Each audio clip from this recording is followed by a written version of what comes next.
오늘 말씀 제목은 결국은 자신의 믿음의 고백이 자신을 심판하는 것입니다. 하나 먼저 오겠습니다.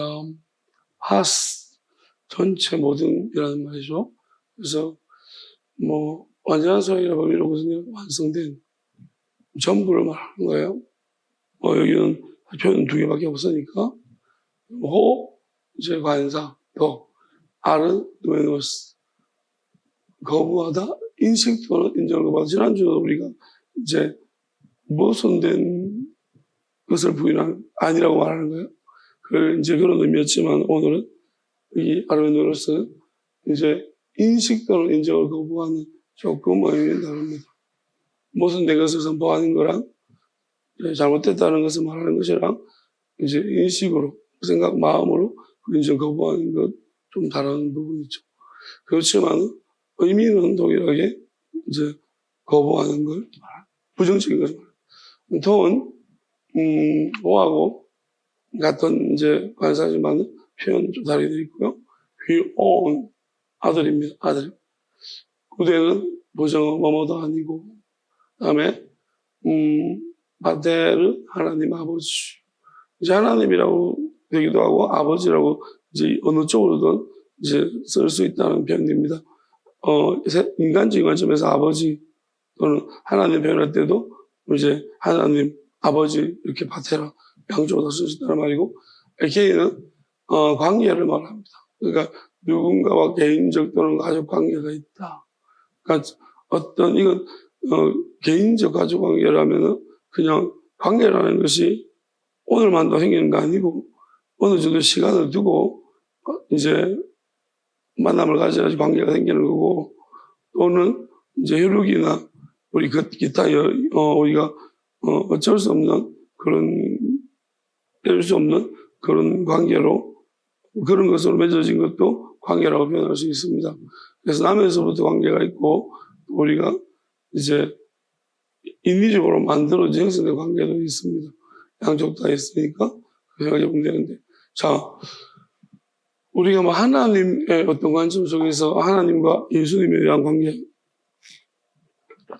그리고 아버지와 아들의 관계, 이 두 쪽으로 생각해 본다면 어쨌든 의미상은 그냥 보편적으로 생각해 보면 좋겠습니다. 그러면 이렇게 생각할 수 있죠. 자, 거부를 하는데 뭘 거부하냐면 아들을 거부하는 거예요. 그러면 아들을 거부하는 것은 아들을 거부하고 아버지와는 관계를 가지는 것은 이건 전체를, 이건 어떻게 보면 아들은 거부하는데 아버지와는 관계를 가진다. 이거는 아니라는 얘기예요. 이거는 전체적으로 보면 아니라는 얘기입니다. 그러니까 왜냐하면 아버지와 아들의 관계가, 예를 들어서 이 사람이 아들은 거부하고 아버지 관계를 가집니다. 그러면 아버지와 아들의 관계가 이 사람이 아버지와 관계보다 더 강한가? 그럴 수는 없잖아요. 그래서 아들을 거부하는, 어차피 이제 아들을 거부하는 게 뽀록나면은 이제 이 아버지는 이 사람을 거절할 거니까 내 아들을 거부해. 그럼 난 너 싫어. 여기 할 거니까 이 관계는 아니라는 거예요. 그러니까 전체를 거부하는 똑같은. 그러니까 아버지만 관계를 가지고 싶고 아들은 거부할 수는 없다는 거예요. 이 관계가 눈이 너무 돈독해. 그러니까 아들이 중립이면 그래도 좀 낫겠죠. 근데 일단 거부를 하면 인식 자체를 아들을 아예 무시해. 얘는 아니야. 그러면 둘 다 못 받아들이는 거예요. 그런 부분이라고 생각하면 되고. 그 다음에 호몰로곤. 자, 이건 공개적으로 고백하는 거예요. 공개적으로 사람 많은 데서. 우리가 공개적으로 이야기하는 것은 아무래도 공신력이 있어서 이거는 이제 내가 말해버리면 다른 사람들은 내가 내 마음을 어떻게든 간에 그렇게 생각해버리는 거예요. 그래서 부담스러운 면이 있습니다. 그래서 나는 내가 말하고 나면 그때부터 일단 그렇게 하는 신용이라도 해줘야 되기 때문에 이거는 어느 정도는 책임감이 있는 문제입니다. 그래서 공개적으로 내가 말한다는, 고백한다는 거를 이제 그 아들을 공개적으로 내가 지지한다. 그래서 고백한다는 말은 뭘 고백하겠습니까? 아들한테. 그러니까 이 아들을 공개적으로 내가 지지를 한다, 참 좋아한다, 이렇게 말해버리면은 역시 그 아버지의 관계, 그 아버지와 관계를 가지면서 아들도 그렇게 말했다면 이거는 앞에 말하면 파스 전체를 다 말하는 거다라는 거죠. 그래서 어찌 보면은 이제 뗄 수 없는 어떤 두 사람의 관계를 이제 하나만 가지고 나는 하나는 안 가지겠다. 이건 있을 수 없다는 말입니다. 그런 의미죠. 그러면 하나님과 우리가 이제 뭐 예수님과의 관계죠. 우리가 예수님 하나님의 아버지라고 이야기를 하고 있습니다. 그래서 예수님이 이 땅에서 하시면서 위험을 되게 무릅쓰면서 하나님을 좀 아빠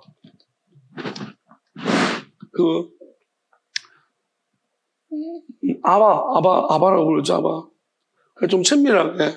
그러니까 다들 놀란 거예요. 언제 이렇게 하나님하고 친해졌지? 그래서 처음으로 이제 하나님을 아버지라고 예수님이 불렀으니까. 사실 그 전까지만 해도 아브라함은 하나님을 어떻게 불렀을까요?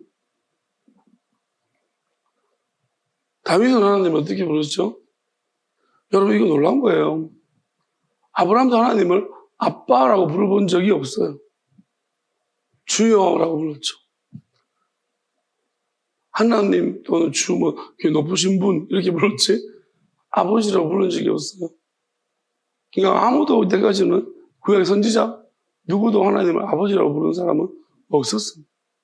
근데 난데없이 어디 구유에서 태어난 이름도 없는 동네에 살았던 그 깡촌에 살던 누가 나타나가지고 갈릴리에서 어부도 몇 명 데리고 오더니만 아빠 하나님 뭐 이러니까 돌아버린 느낌이 거예요.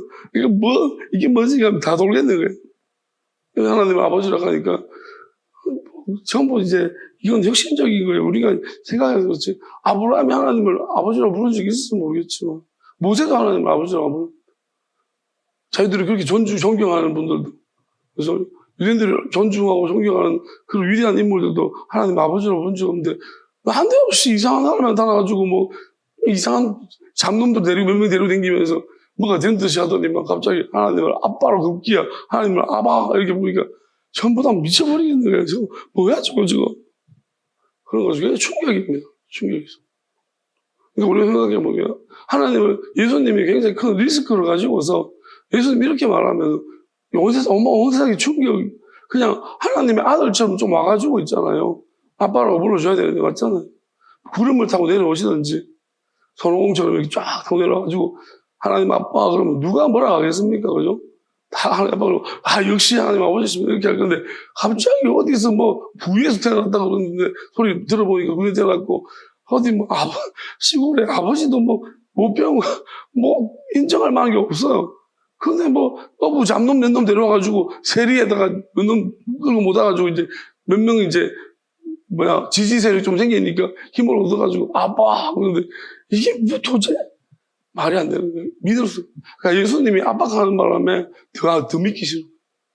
그러니까 하나님 아버지라는 표현 자체가 어떻게 보면 예수님이 그 말 해가지고 있잖아요. 신뢰도가 완전 좀 우리가 받아들일 만하게 오셔가지고 그러잖아요.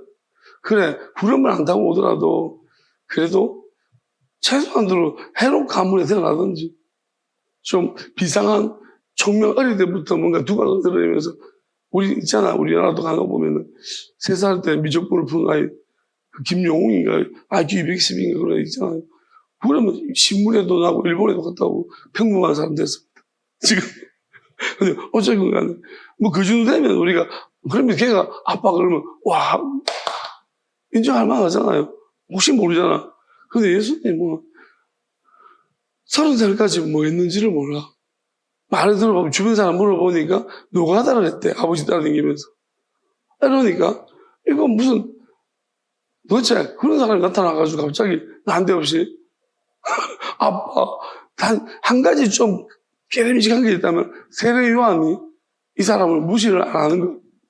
그거 하나 걸리는 거 빼고는 하나도 뭔가 없어요. 근거가 없어. 세례요한이 약간 좀 이 사람에 대해서 좀 불편해. 그냥 좀 힘들어해. 좀 약간 존경해. 그러니까 이거 빼고는 한 개도 믿을 만한 게 없는 거예요. 진짜 100% 의심이 99%가 의심스럽고 1%가 조금 깨름직한 보여지는 현상. 자, 그러니까 얼마나 이게 힘들겠습니까? 우리가 자꾸 예수님 입장에서 생각하지 말고 그 사람들 입장에서 생각 좀 합시다. 여러분 생각해봐요. 여러분 자꾸 예수님 입장에 하지 말고 여러분 그 시대에 태어나서 그 사람들이지 예수님 입장에 쓸 것 같아요? 그러니까 자기 생각해요. 내가 그 시대에 그래서 여러분 입장에 좀 생각해봐요. 그럴 수도 있겠다. 그래야지 긍휼이 있지. 여러분들이 자꾸 예수 입장에 그러면 안 되지. 그렇게 말하지 마세요. 여러분들 그 시대에 태어났으면 여러분 여기 속할 것 같아요. 저기 속할 것 같아요. 저쪽에 속할 가능성이 높아요. 지금도 그런데. 그러니까 여러분들이 지금도 여러분이 그 이상한 사람 보면 피하잖아요. 괜히 좀 친구인데 옛날에 좀 이렇게 거지같이 와가지고 친구야 그러면 모르는데 그러지 않습니까? 반갑게 맞아줘야? 성공한 친구들이 내가서 막 어이 그러지. 아는 척하지. 실패한 친구들 보면 나 모르는 사람인데 돈 빌려 올라갈까봐 그러지 않습니까? 그런 사람들이 뭘 그렇게 뭐 예수님이 그러면 안 되지 그렇게 말합니까? 긍휼이 없게. 여러분 저쪽 편에서 그럴 수도 있겠다. 이제부터 항상 반대편에서 여러분이 좀 생각을 하세요. 그래야지 긍휼이 있어요. 그럴 수도 있겠네. 그 사람들이 화날 수도 있겠네. 그렇잖아요. 화날 수도 있죠. 근데 계속 화내면 안 돼요. 왜냐하면 계속 화내가지고 예수님이 화 있을진저 그러잖아요. 화를 좀 내다가 멈추고 회개해야 돼. 얼른. 그죠? 그렇게. 자, 그럴 수밖에 없는 것도 이제 중요한 건 진실하고 정직하면 되는 거예요. 자, 근데 오늘 이 부분을 보면서 무슨 하나님 우리한테 무슨 말씀 하시는 것인가? 이 관계. 저는 이렇게 생각을 해요. 참 웃긴 건 이런 각도를 한번 보세요. 이제 우리는 알잖아요. 우리는 아니지. 아직까지도. 어쨌든 간에, 모든 게 다 이제 세상의 어떤 논리와 관점에서 보면 모든 것은 다 추정이고 가정이에요. 나는 확신하지만. 나한테는 진리고 믿음인데요. 세상적인 관점에서는 왜 저도 이제 긍휼을 입은 자로서 저쪽에 있다 이쪽으로 옮겨온 자로서 저쪽에 있는 자들을 생각하면서 그쪽 입장에서 생각을 해보겠어. 그러면 그쪽 입장에서는 대부분 다 추정이고 관념일 뿐이에요. 난 진리죠. 내 입장에서 보면 이거는 그냥 완전 진리예요. 그러면 변할 수 없는 거예요. 그러면 예수님이 하나님 아버지가 예수님을 이 땅에 보내실 때 하나님의 이름을 줬습니다. 내 이름 가지고 가라. 왜냐하면 어차피 하나님도 예수님의 이름으로 오실 거니까요. 그러니까 그 이름의 비밀이 그것입니다. 예수님 이름 안에는 아버지와 아들의 이름이 동시에 들어요. 그러니까 아버지와 아들이 요한도 이야기하시는 거예요. 아버지와 아들의 이름이 하나인데 어떻게 이걸 나눌 수 있겠냐. 이름이 하나인데. 그러니까 이름도 하나이고 똑같은 거예요.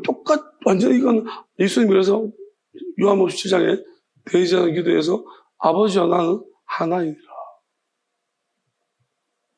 우리가 하나인 것처럼 아버지와 하나인 것은 어렵습니다. 이 아버지와 아들 이름을 같이 쓰면은 그런 사람 봤습니까? 영화배우 조진웅이 자기 아버지 이름을 썼는데 아버지가 이름 바꿨을 거예요. 왜냐하면 진웅아 그러면 둘이가 그렇게 없잖아요. 분명히 아버지 이름 바꿨어요. 자기는 그냥 아버지가 안 계시고 아버지의 이름에 누가 되지 않게 하기 위해서 그렇게 한다고 했죠. 가만히 생각해 보면 아마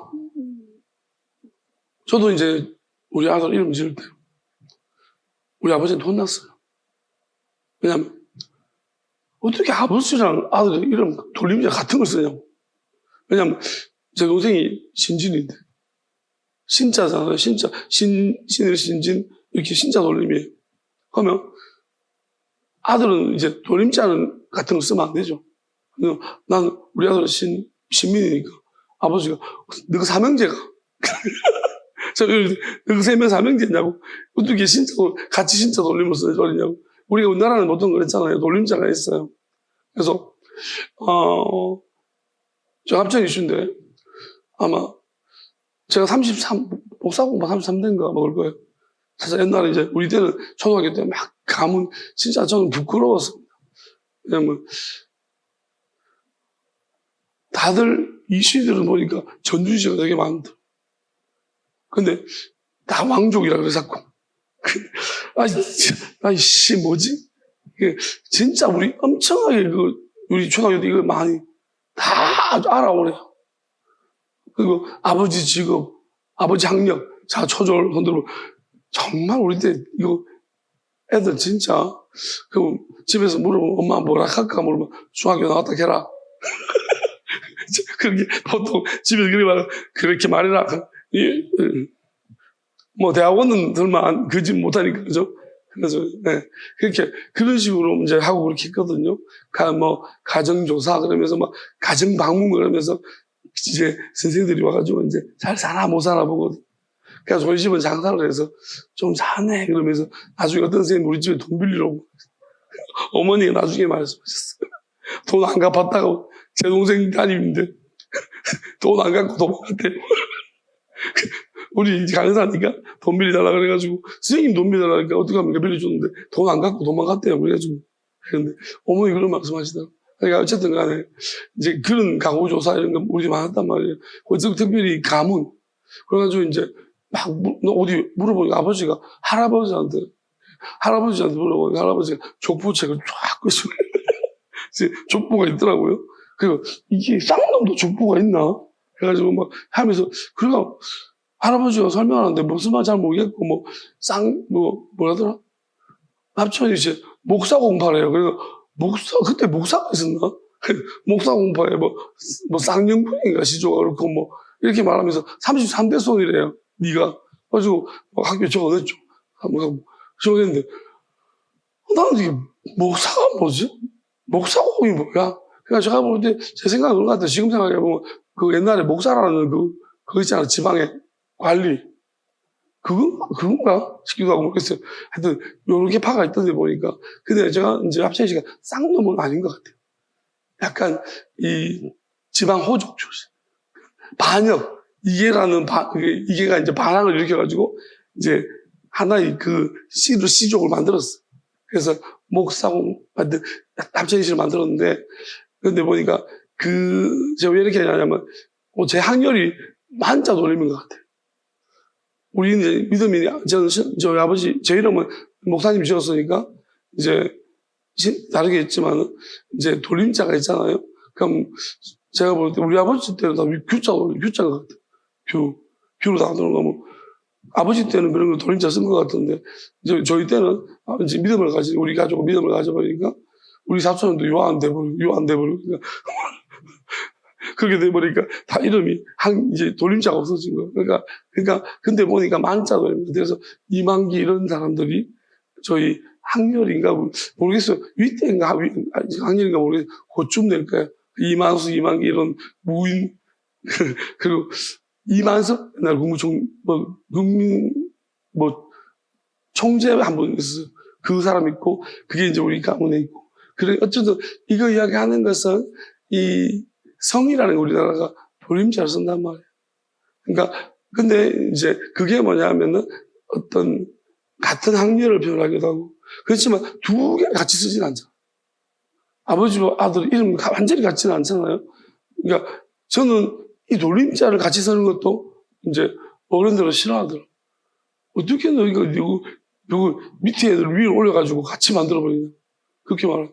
근데 아버지와 아들의 이름을 같이 쓴다는 것은 아니 하나다. 이거는 거의 경기 같은 거예요. 우리 돌림자가 만약에 제가 만자라면 합천이지 만자라면 이 밑에 애가 다른 애가 만자를 써버려요. 그러면 얘가 같은 학렬을 오르잖아. 옛날 같으면요 진짜 학렬이 얼마나 중요해요.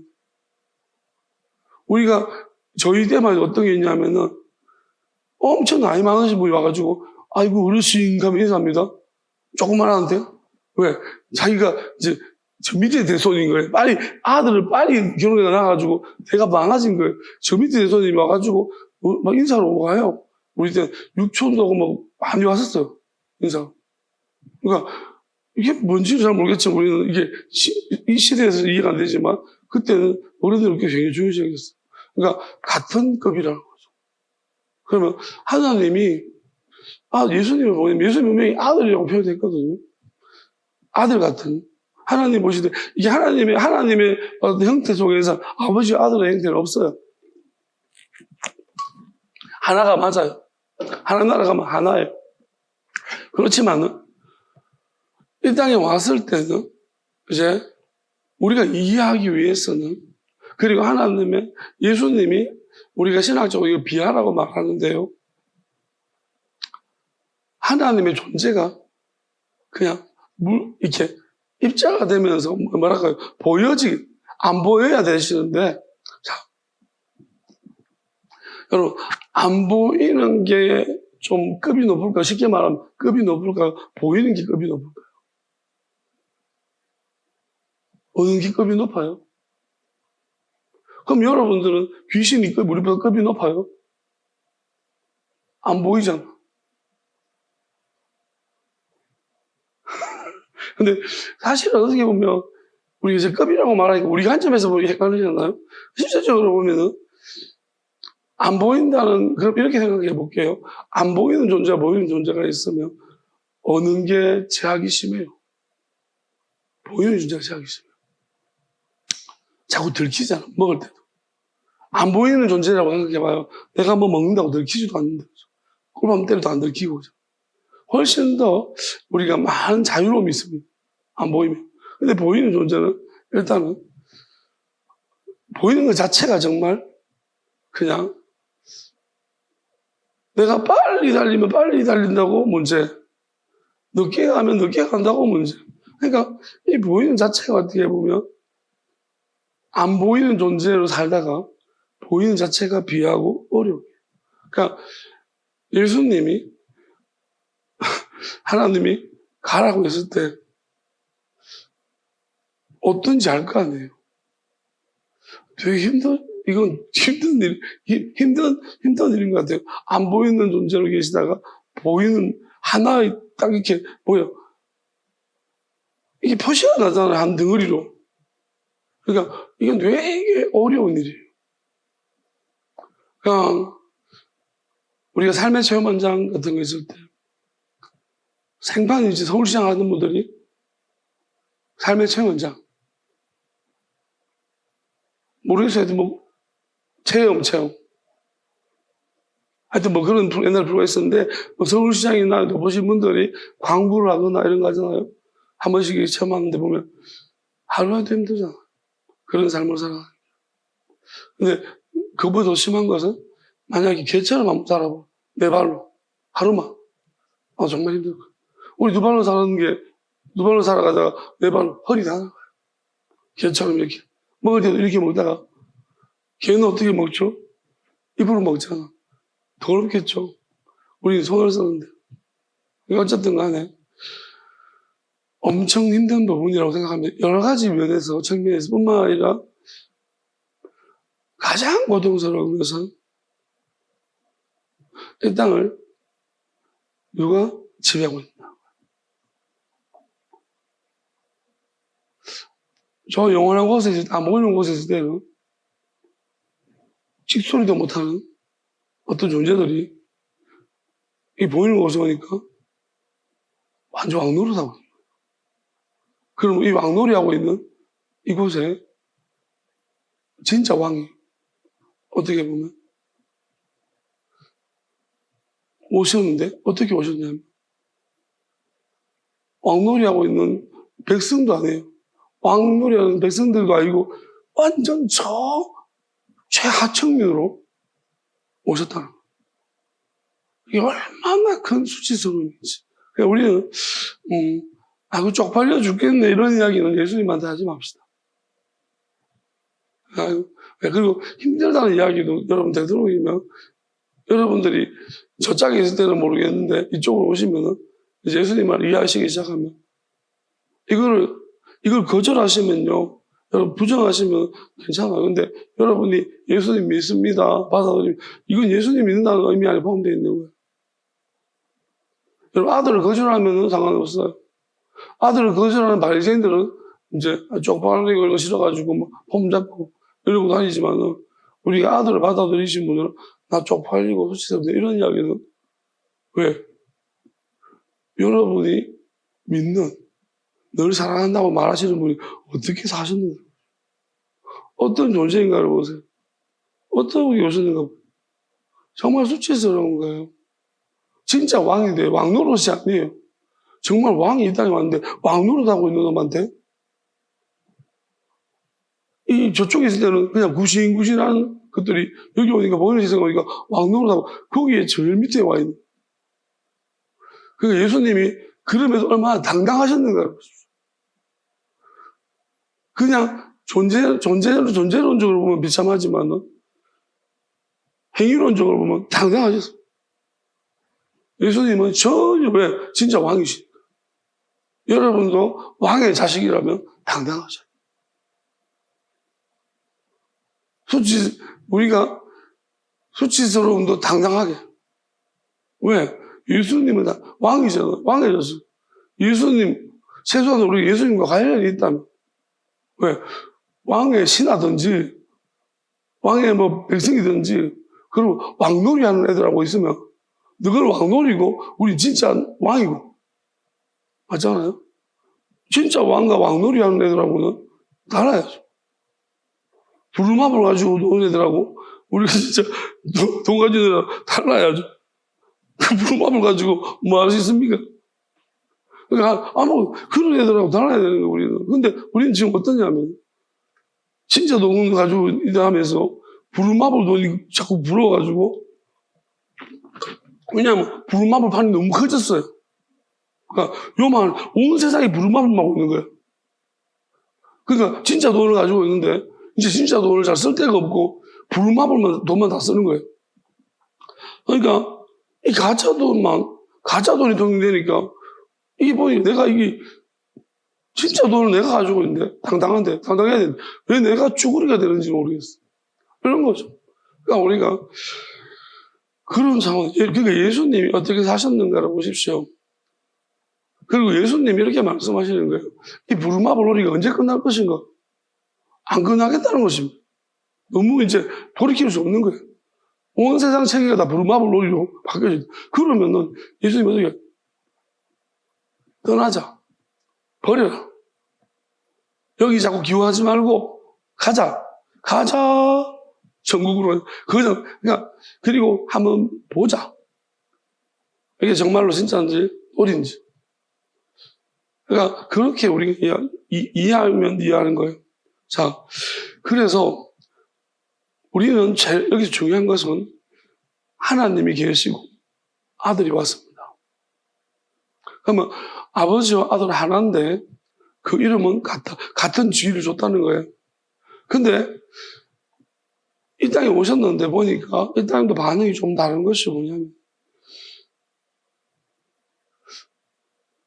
부루마블 놀이를 하고 있다가 재밌게 하고 있다가 어떤 사람들이 진짜 왕이 오셔서 부르는 거예요. 진짜 나라를 만들자. 그랬더니만 이제 조금은 소수가 따라오기 시작. 근데 이 보이지 않는 부루마블 놀이하는 대왕이 있는데 이것들이 뭐냐면 나눠져 있어요. 뭐냐면 교회 안에 부루마블 놀이 하는 애들이 있고 교회 밖에서 부루마블. 그러면 나눠져 있는데 바깥으로 예수님이 이 교회 밖으로 가셨더니만 저쪽에 부루마블 놀이 하는 뭐랄까요. 밖에 있는 안 보이는 왕은 겁을 내는 거예요. 밖에 있는 안 보이는 왕들은 예수님 보니까 진짜 왕이 나타나니까 막 무서워 겁을 내기 시작합니다. 근데 요 교회 안에 있는 부루마블 놀이 왕들은 그걸 안 내요. 진짜 왕이 왔다. 희한한 일이 벌어져. 그게 예수님 시대의 현실이라고 보면 돼요. 왜 그러냐면 예수님이 귀신을 쫓아냈습니다. 그 예수님 말하고 나는 유대 잃어버린 자들에게 왔다고 말했지만 예수님 이방 지역으로 자꾸 가셨는데 한 번씩 이방 지역에 갈 때는 확실하게 막 나타나죠. 사단이 그 솔로몬의 여인도 마찬가지지만 막 떠나가요, 마귀들이. 근데 여기 교회 안에서는 사단을 쫓아내는 일이 잘 없어요. 여기서 마귀를 쫓아내질 않아요. 이게 무슨 말일까요? 이게 무슨 말이냐면 믿음 때문이에요. 그러니까 이방인들은 뭐랄까 믿음이 없어요. 자 여기서 한 가지 재밌는 좀 특별한 이야기를 해볼게요. 먼저 이렇게 답합시다. 열심히 믿으시기 바랍니다. 열심히 믿읍시다. 네, 열심히 믿으셔야 돼요. 제가 왜 이런 이야기 하냐면 믿는 것이 예수님 일이라고 하셨는데 세상에는요 무신론자라고 주장하는 사람들이 있어요. 그리고 다들 스스로가 자기가 제일 맞다고 생각하기 때문에 이단이라고 서로 주장하는 자들이 있습니다. 아직은 규명이 안 됐습니다. 서로 이단이라고 주장하고 있고 이단은 이단이라고 말하고 이쪽도 이단이라고 그러고 서로 이단이라고 하니 말하자면 지금은 왜 아직도 같이 버젓이 같이 공존하고 있고 살고 있기 때문에 아직 규명은 안 돼버렸어. 이제 사람들끼리 규명했죠. 그거는 많은 사람들의 동의를 얻은 거기 때문에 사실이라고는 말하기 어려워요. 사실이 있어도 진리는 진실은 분명히 있는데요. 그렇다고 해서 이게 진리라고 말하기는 어렵죠. 추정 단계죠. 우리나라 법에도 무죄 추정의 원칙이 있어요. 그러면 생각해 볼게요. 무신론자요? 무신론자는 사실이에요. 그것도 믿음이에요. 없다고 믿는 거예요. 엄청 큰 믿음이에요. 그것도 얼마나 불안한 줄 알아요? 만약에 무신론자가 잘못 태어나가지고 믿는 가정에 태어났어. 자기 빼고 다 믿어요. 그럼 이 사람은 많은 믿음이 필요해요. 안 믿을 믿음. 그럼 믿음이라니까요. 왜? 우리는 무신론자는 당연한 거라고 생각, 믿음이 아니라고 생각하죠. 아닙니다. 왜냐하면 무신론도 믿음이 필요해요. 왜냐하면 무신론도 증명된 게 없어요. 하나 신이 없다는 게 증명됐습니까? 누구도 아직까지 아무도 없다고는 말 못해요. 1%라도 100% 없다고 말 못해요. 과학도 아니 100%라고 말 못해요. 왜? 없다는 게 증명이 될 수가 없어요. 그럼 무신론도 믿는 거예요. 다만 많은 사람들이 믿는 것을 믿는 거예요. 맞잖아요. 믿음이에요. 그것도 큰 믿음이에요. 제가 말씀드렸다시피 중세 때는 있잖아요. 모편 그때는 다 가톨릭 다 믿어야 돼요. 강요했잖아. 그때 안 믿는 믿음이 얼마나 큰 믿음인지 압니까? 나는 프리덤 안 믿겠다. 그래서 죽습니다. 그때는 무신을 하면 죽었어, 옛날에는. 그러니까 안 믿는 믿음이 얼마나 큰 믿음인데. 다 안 믿는 믿음이 필요한 거예요.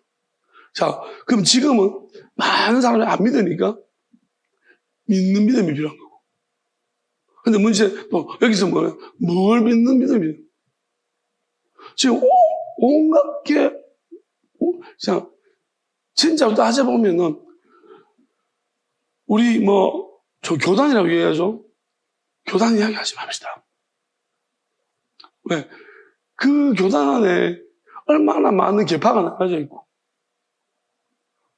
대한예수교 장로회 안에 얼마나 많은 게 남아있고, 대한기독교 장로회 안에 또 크게 이것만 해도 나는데 얼마나 조막조막 되는 게 많은지 압니까? 개혁, 통합, 개혁, 무신학, 엄청 많아요. 개혁, 보수, 80개, 100, 이름도 어떻게 그렇게 많이 주는지 모르겠어요. 한 교단에 80, 100개 뭐예요? 그러면 이렇게 많이 나니까 교회도 나죠. 목사도 믿음이 이야기해보면서 안 맞아요. 싸워. 왜 싸울까요? 대부분 다 신학교 때 많이 싸우는데요. 신학 때문에 싸워요. 왜? 서로 간에 이야기하다가 믿는 하나님 좀 다른 것 같아요. 내가 하면 그러다가 싸워서 서로 말도 안 해요. 가는 길이 다르다고. 합의점을 잘 못 찾아요. 그게 되도록이면 신앙생들끼리 이런 이야기 하지 말려고. 정치하기 비슷해요. 말하면 싸우니까 알아요, 서로. 그러면 이런 이야기 나올 때 좀 지혜로운 사람 하지 맙시다. 기도합시다. 그나마 기도는 유일하게 통합시켜요. 입 다물고 기도하자. 기도하면은 서로 대화를 안 하니까 뭔지 모르니까 그냥 같이 사실은 기도하는 건데 같은 신이 아니고 서로 각자의 신에게 기도하고. 엄밀하게만. 저도 이렇게 생각합니다. 조금의 다름이 나중에 얼마나 큰 다름이 될까요? 모르잖아요. 우리는 허심탄회하게 하면 소통하고 내 안에 내 믿음을 다 목사들마다 이야기해 본 적이 없잖아요. 어떤 사람은 이야기할 게 없어요. 내 신학과 믿음을 이야기하면 할 말이 별로 없어요.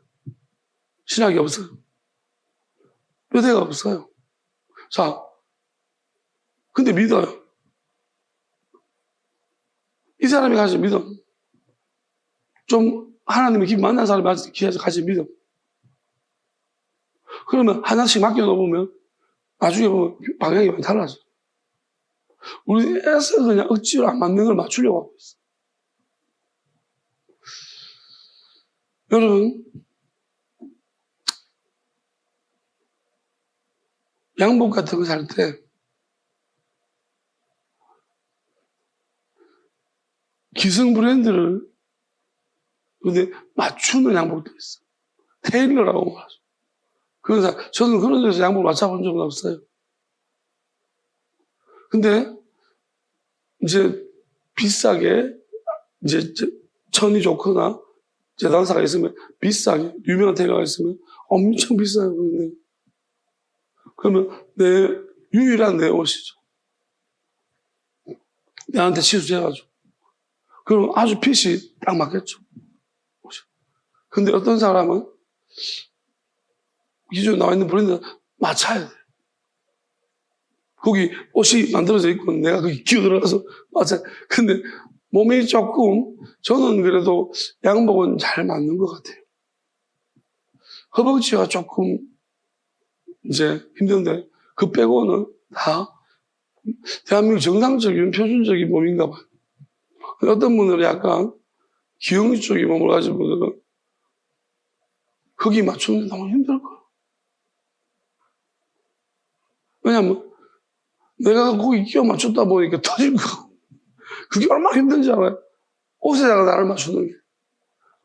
저는 지금 이 시대를 가만히 보면 교회끼리 지금 하나의 통합과 군집을 이루었지만 어떻게 보면 내가 스스로 맞아서 하나를 모인 것 같습니까? 아니면 이렇게 어디 누가 하나의 그림을 그렇게 끼워 맞춰 어떤 사람 억지로 맞춰가지고 꼼짝도 이렇게 어디고 다니는 것 같아. 이런 사람이 되면 안 맞지만 억지로 이렇게 하죠. 왜? 이렇게 있어야 돼요. 그래서 여기서 이제 부르마블을 할 수 있어. 안 맞아도 힘들어도 바지 막 터질 것 같고 막 죽겠는데 숨 막히고 막 호흡도 힘들어요. 옷 잘못 입으면. 그렇게 되는 거죠. 근데 그래도 그래야지 사는 거예요. 안 그러면 살지를 못해요. 여기 온 이상. 그러니까 우리는 이것을 뭐냐면 이렇게 말하죠. 지혜로움이라고 표현하기도 하고 또는 화합이라고 표현해요. 다른 말로 말하면 굴복이고 야합이고 비굴한 거예요. 왜냐하면 주로 이런 상태에서는요. 누가 누군가에 맞춰야 돼요. 아니라는 것은 아니라고 말할 수가 없어요. 따라가야 돼요. 그러면서 이러죠. 언젠가는 달라질 거야. 내가 달라집니다.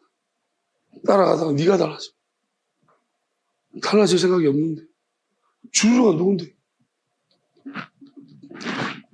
예수님이 제일 경계했던 게 조상의 유전이고 전통이에요. 그들은 그걸 비싼 모세를 드리지만, 모세가 너희들을 심판할 거라고 했습니다. 왜? 모세가 이렇게 말했다는데 모세가 직접 나타나서 나는 그렇게 말하지 않았다라고 해요. 내가 언제 그렇게 말했니? 내가 언제 그렇게 해석했니? 라고 말하면 할 말이 없죠. 모세가 너희들 심판한다고 했습니다. 거짓말 하지 마라. 너희들이 중간에 몰래 바꿔 놔놓고 뭔 모세 이야기를 하냐. 그러니까 우리는요, 저는 이렇게 생각해요. 그러면 어떻게 하냐?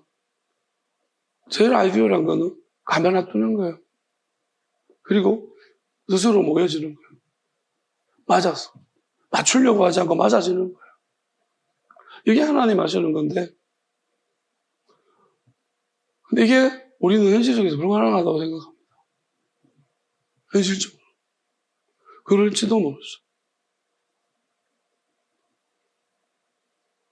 예수님은 어느 방향으로 사역하셨는가 보면, 만약에 예수님이 지금 우리 이 땅의 어떤 방식대로 하셨다면, 로마의 황제로 오셨어요. 일단은 로마의 황제로 와가지고, 아들로 와가지고, 알렉산더처럼 어릴 때 두각을 나타내면서 세상을 정복해야 돼요. 완전히 세상을 초토화시키고 정복해가지고, 그 다음에 딱딱 규율을 잡아서 만들어 믿어라. 이렇게 하는. 그렇게 하면은 지금 이 세상에 원하는 방식대로예요. 근데 예수님은 이상하게 끄트머리. 예수님 몸에서 누구도 불편하지 않습니다. 예수님 몸에서 배려 없습니다. 아무도 배려하지 않아요. 왜요? 그 누구도 말고에 태어난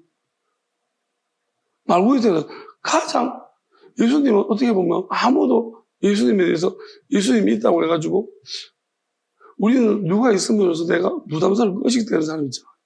높은 사람. 완전 신경 쓰고 눈치 보이잖아요. 여기 연예인만 하면 앉아보고 있어요. 여러분 태도가 달라질 거예요.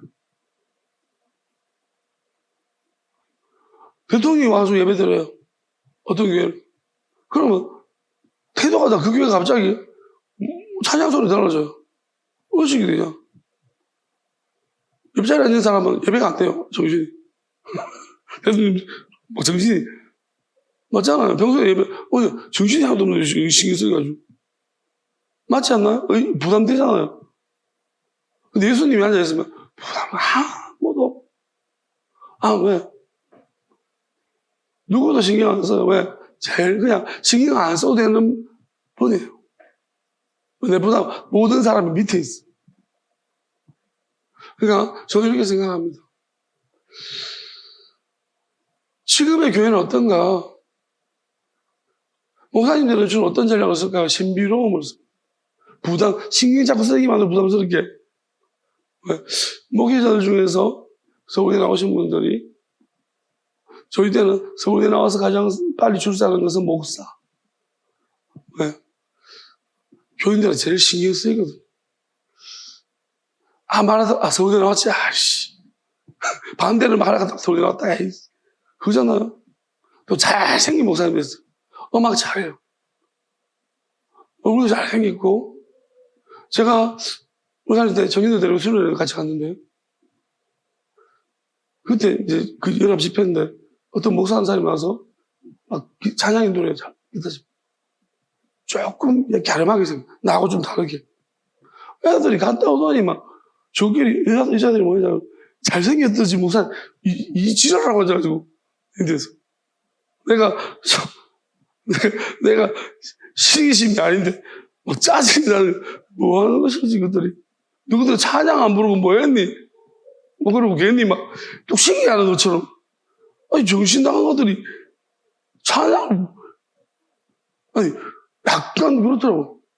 얘들이 그 찬양할 그런 목사가 해서 찬양하면요 애들 태도가 달라져. 내한테는 얼마나 자연스럽게 하는데 나는 아무 부담도 안 느끼면서 그걸 해도 엄청 부담스럽게, 아유, 신경 쓰더라고. 자, 그럼 고쳐지겠죠, 이 사람들. 저런 사람이 와가지고, 너희들 그렇게 하지 마. 그러면, 아, 예? 고쳐질 거예요. 내가 아마 안 고쳐져요. 왜? 부담스럽지 않거든. 내 말이 그냥 쑥 흘러가요. 그렇잖아요. 변하니까. 진짜 변화는 뭘까요? 우리는 있잖아요. 그 목회자들은 뭘 추구합니까? 목사들도 좋은 옷, 좋은 차, 아주 멋진 옷, 세련, 그리고 폼 있는 말. 왜요? 그래야지 부담스러워. 집사님, 이렇게 하고 뭐, 파이팅! 이러면, 한 개도, 옆집 아저씨, 그 옛날에 목사님들이 반바지고, 교인들 막 엄청나게 막, 목사 쫓아내야 된다 그랬어. 슬리퍼 신고 다니고. 왜? 옆집 아저씨 같다고. 왜? 은혜가 안 된다. 슬리퍼 신고 교인을 건면하면 교인이 듣겠냐는 거예요. 왜? 내용이 들으면 들어야지. 슬리퍼 신던, 그런 데 있잖아요. 우리나라 그렇지 않아요. 우리 그렇지 않아요. 예수님 그러면 하나도, 예수님은 산 위에서 말씀하시다. 하나도 안 들렸겠다.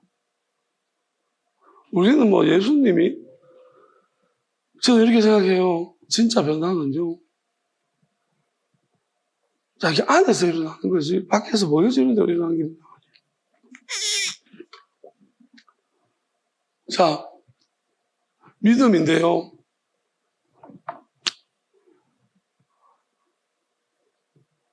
우리는 공평하게 생각해 봅시다. 다 믿음이 필요한 거예요. 안 믿는 것도 믿음이 필요하고, 다 믿음이에요.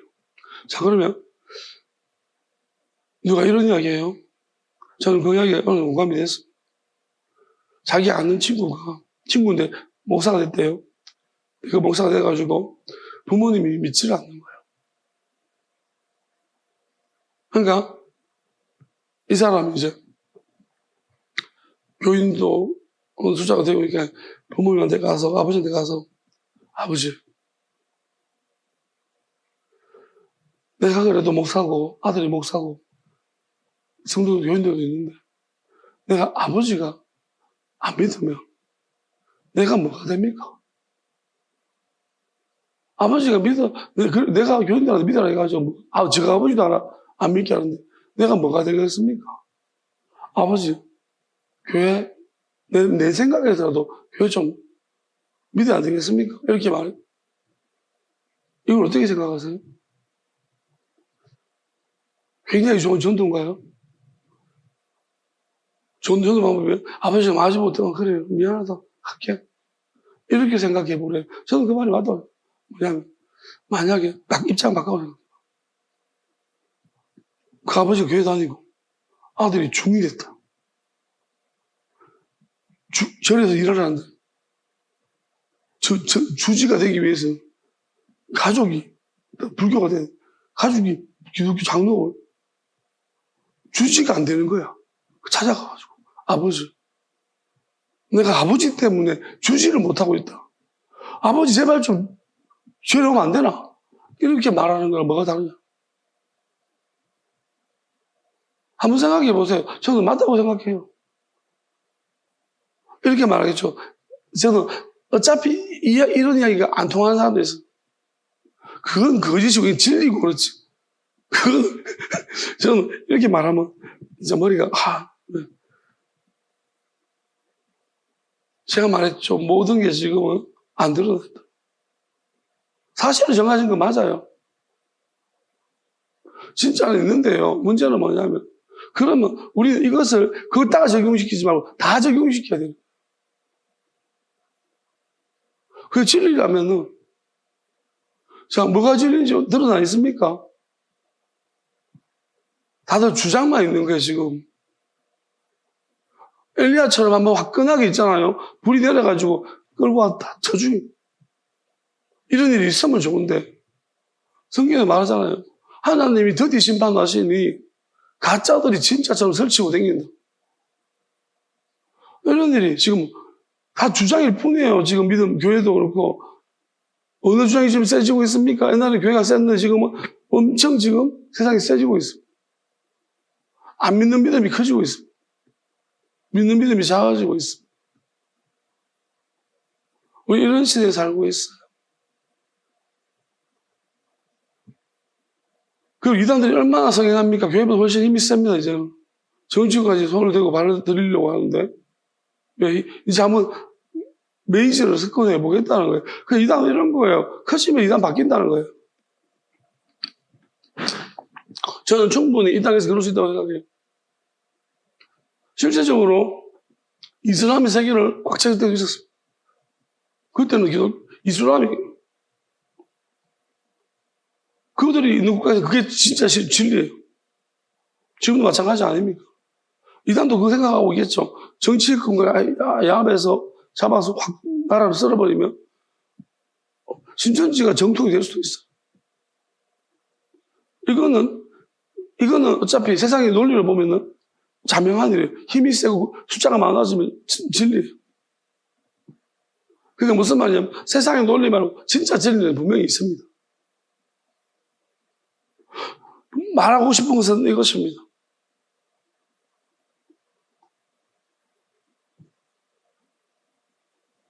정말로 결정되어진 일은 그것은 분명히 있습니다. 이걸 진리라고 말하죠, 성경. 변하지 않는 영원한 진리라고 말합니다. 그거는 명제는 하나 분명히 있습니다. 그러면 그 명제 중에 가장 우리에게 이해하기 쉬운 가장 큰 명제 중에 하나는 예수님이 하나님이라는 사실. 아들과 아버지의 관계입니다. 이게 왜냐하면 아들은 이 땅에 오셔서 보여졌고 역사적 기록도 남아있다는 있습니다. 그리고 성경이 오랫동안 증거해왔고 성경이 오랫동안 또 증거를 하고 있습니다. 다시 오실 것도. 그러면 예수님이 이 땅에 오셨다는 사실은 하나님으로 이 땅에 오셨는데 그럼 예수님 오심으로 일어난 가장 큰 변화 중에 하나는 예수님 받아들이는 사람과 그러니까 세상 사람들은 나중 문제고 지금은 그 당시에는 받아들이는가 받아들이지 않는가의 문제입니다. 성경 오랫동안 하나님의 아들이 이 땅에 올 거라고 예고를 했습니다. 메시아라고 하면서. 그리스도 메시아. 그러면 그 예고대로 예수님이 오셨다는 거예요. 근데 희한한 일은 성경을 가지고 있는 주도권을 가진 자들은 예수님을 배척했다는 거예요. 하나님은 그들을 믿습니다. 우리는 유대교와 기독교에 대해서 이 차이를 혼돈해야 합니다. 같은 뿌리 아니냐? 원래 같았을 수도 있지만 원래부터 달랐죠. 왜냐하면 원래부터 같았다면 지금도 같아야 되는 거예요. 원래부터 달랐으니 다른 거겠죠. 그럼 어떻게 이렇게 달라져 버렸는가? 아니 원래부터 왜 달랐는가? 저 이렇게 생각을 해요. 그 모든 사람이 다른 것이 아니라 그 유대교 안에서도 예수님이 피 계실 때 그 안에서 예수님 따라온 자들은 예수님 하나님을 믿었기 때문에 변화가 일어난 거예요. 그럼 우리는 알아야 되는 것이 이것이 가장 중요한 것이 뭔가 아버지와 아들의 관계입니다. 이것을 그러니까 오늘 말씀 이거예요. 네가 예수님과의 관계를 안 가지고 하나님과 관계만 가지겠네. 또 반대로 말하면 이거예요. 요즘은 예수님과 관계만 가지고 하나님 관계를 안 가지겠는가? 아들을 받아들이는데 아버지를 받아들이지 않아요. 이것도 문제고. 아버지를 받아들이는데 아들을 안 받아들여요. 이것도 왜? 근데 아버지 아들 관계가 깨질 수 있으면 모르겠지만 아버지 아들 관계는 깨질 수 없는 절대 진리입니다. 예수님이 아버지는 하나님이라 했기 때문에. 단지 나타나는 양상은 뭐냐면 아버지가 아들을 외면한 것처럼 보여져요. 우리 눈에는 그걸 보였습니다. 십자가에서. 사실 저는 오늘 말씀의 제목을 처음에는 하나님이 예수님을 하나님의 아들을 증거한 적은 있나요? 라는 것이죠. 한 번이라도. 여러분 우리는 이렇게 생각하죠. 하나님이 예수님을 자꾸 증언해 주셨다고 믿어요. 언제 그러셨어요? 한 번에 하신 적 있어요? 성경은 유대인들 들고 있어. 그런 이야기 하지 마세요. 한 번이라도 하나님 아버지가 아들을 증거해 준 적이 있어요? 제가 말하는 거는 말로, 언어로. 없다니까요. 사람들 많은 데서 하나님이 내 아들이다, 그렇게 해준 적 있어요? 없다니까요. 한 번도 없었습니다. 누구예요? 예수님 자기가 내가 하나님 아들이라고 자꾸 주장해요. 그러면 십자가에서는요, 그 마지막 순간이에요. 저기서는 증언해 주시겠지. 근데 예수님의 표현이 우리를 더 헷갈리게 만들었어요. 간절할수록, 여러분, 그냥 대충 믿는 사람은요, 실망스럽지 않아요. 근데 진짜로 그 당시에 믿었던 사람들은 실망스러울 거예요. 왜? 이제 정말 클라이막스 아닙니까? 이제 빛이 올라가서 마지막 순간에 증언해 주셔야 돼요. 왜? 예수님이 저렇게 모든 걸 다 버리면서 희생하셨는데, 하늘에서 이제 그 클라이막스 마지막 이렇게 다 이루어졌는데, 내 기뻐한 아들이면 내 사랑 아들이다. 위에서부터 소리 들려야 될 거 아닙니까? 예수님 마지막에 어찌하여 나를 버리십니까? 라는 굉장히 우리한테 의심을 주는 말을 하고, 엘리엘라마 사막다니, 나의 하나님 나의 어찌하여 나를 버립니까? 라는, 이게 믿으라는 거예요. 믿지 말라는 거예요. 버렸다잖아요, 하나님이. 증언해 준 적 있어요? 없다니까요. 여러분, 진짜 우리는 우리는 성경을 보고 자꾸 성경하지 마세요. 믿음의 본질부터 정말 딱 들어가야 돼요, 우리는 정말. 왜요? 그 당시 사람들, 얼마나 믿는 게 힘들겠습니까? 예수님 본인이 주장한 거예요. 우리는 지금 기독교에서 뭐라 하는지 알아요? 말씀만 가지고 이야기하죠. 참 기가 막힙니다. 말씀이 증언하지 않네요. 그 사람 뭐라 하는지 알아요? 그 모세가 얘기하지 않았냐는 거예요. 누가 알겠죠? 그 물에서 올라올 때 하나님이 하늘로부터 그 누가 있었습니까? 그 예수님 세례받을 때 누가 있었습니까? 요한하고 예수님하고 둘이, 아는 사람 둘이, 둘이 있잖아, 둘이. 요한님이 알고 있고 아는 사람 둘이한테 들리는데 뭐 그래? 요한이 말하잖아요. 안 믿잖아. 하나님이 대중적으로 막 크게 이제부터 방송한다. 나 하나님이다. 그 말씀하시면 누가 안 믿겠냐고요? 누가 안 믿겠냐고요? 안 하시잖아요. 한 번도 정언 안 해줬다니까요. 솔직히 예수님 한 번 정언해 주셨습니까? 능력이? 모세가 능력 일으켰더니 애국 수사 능력 안 일으키던가요?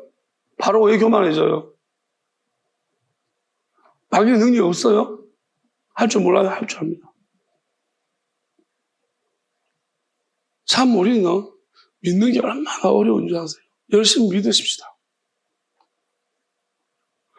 믿는 게 일입니다. 진짜 열심히 믿으셔야 됩니다. 안 믿는 사람은 안 믿으려고 얼마나 저렇게 열심히 믿는데, 안 믿음을 가지기 위해서, 믿지 않기 위해서 얼마나 그들이 막 따지고 논리적으로 따지면 열심히 증명해 가고 있습니까? 우리는요, 믿는다 땡, 믿고 믿는다 그러면 열심히 놀고 있습니다. 열심히 그냥 안 믿는 사람처럼 놀고 있습니다. 여러분, 우리가 믿는 예수님 구하고 찾고 두드리라고. 평안이, 예수님 왜 평안을 준다고 했습니까? 의심 안 드니? 여러분, 솔직히 의심 안 드세요? 여러분, 한 번 믿으면 영원한 믿음 이렇습니까? 해병대예요. 해병대는 옷이라도 입고 다니면서 몇 개! 그러니까, 새겨진 거, 그렇지. 근데 믿는다는 것은요, 내가 그때는 하나님 믿었는데 지금은 안 믿는 사람 얼마나 많습니까? 나이 들어서 안 믿는 사람 얼마나 많아요? 왜? 의심이 들어왔기 때문입니다. 왜 의심이 들죠? 우리가 이것도 생각 안 해요. 예수님이 있으면 믿겠다고요? 예수님도 계실 때도 하나님이 한 번도 공개적으로 말해주지 않았다는 거예요. 그런데 어떻게 믿었어요, 그들이? 개별적으로 믿은 거예요. 저는 베드로에게 예수님이 바요나 시몬 네가 복이 있다. 반석이란 말을 썼습니다. 이 반석이 내 교회를 세웠다. 반석이 뭘까요? 예수님 도대체 어떤 포인트에서 반석이라고 말했을까요?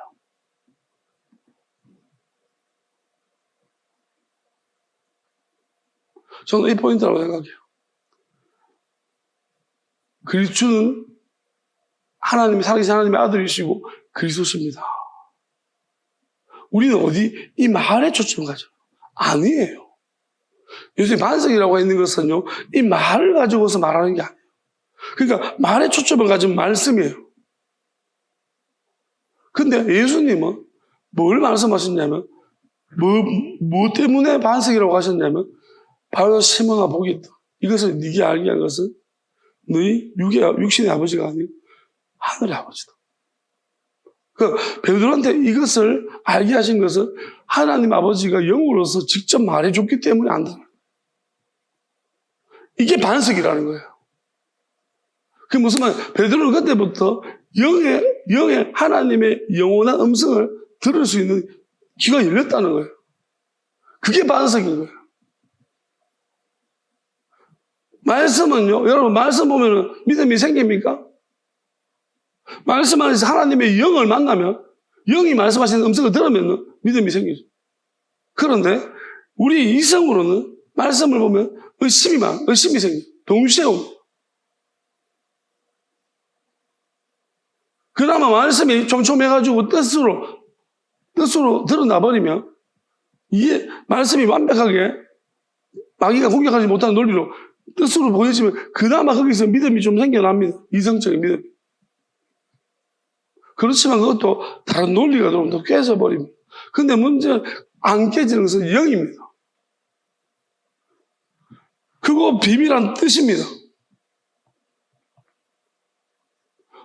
다른 사람이 듣지 못하는 거 듣고 보지 못하는 거 보면 결국은 개별적인 거예요. 어떤 목사님 설교가 좋아서 그 목사님 무너지면 우르르 무너집니다. 그렇지 않나요?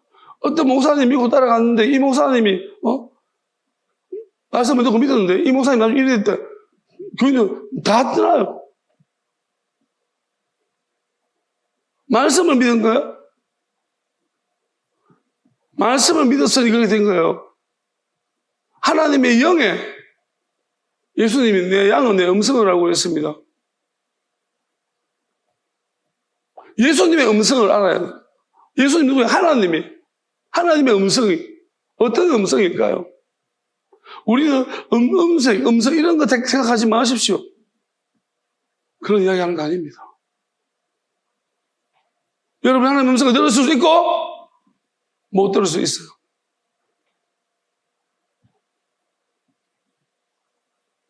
하나님의 음성을 들은 사람 들은 적이 있다면 그 음성 따라 순종한 사람은 알아요. 그리고 하나님의 느낌이 있습니다. 임재라고 하죠. 하나님의 영이 함께 하셔서 느낌들이 나타납니다.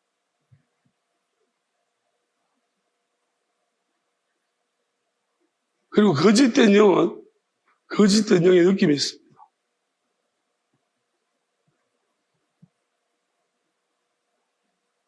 아버지의 영과 마귀의 영은 절대로 이 땅에서만큼 공존할 수 없습니다.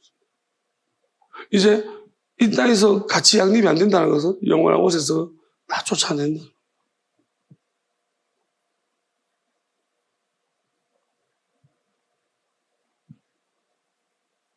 아들의 영과 아버지의 영이 하나 되어졌고 예수님 영과 진리라고 했습니다. 진리가 뭘까요? 이제 예수님은 이스라엘 잃어버린 자기로 알았다. 예수 영원한 생명을 주러 오셨습니다. 그러면 예수님이 그 수로보니인한테 강청하니 그런데도 예외적으로 그에게 개라고 함에도 불구하고 받아들이니까 고쳐주었습니다.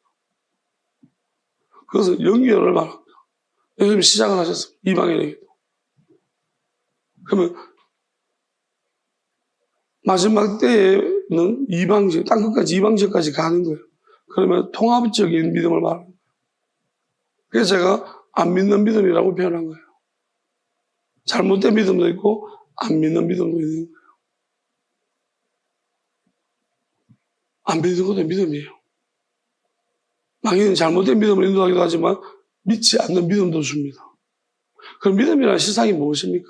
안 보이는 걸 믿는 거예요. 자, 그러면 근본적으로 믿음이라는 것은 생각입니다. 믿음의 주체는 생각입니다.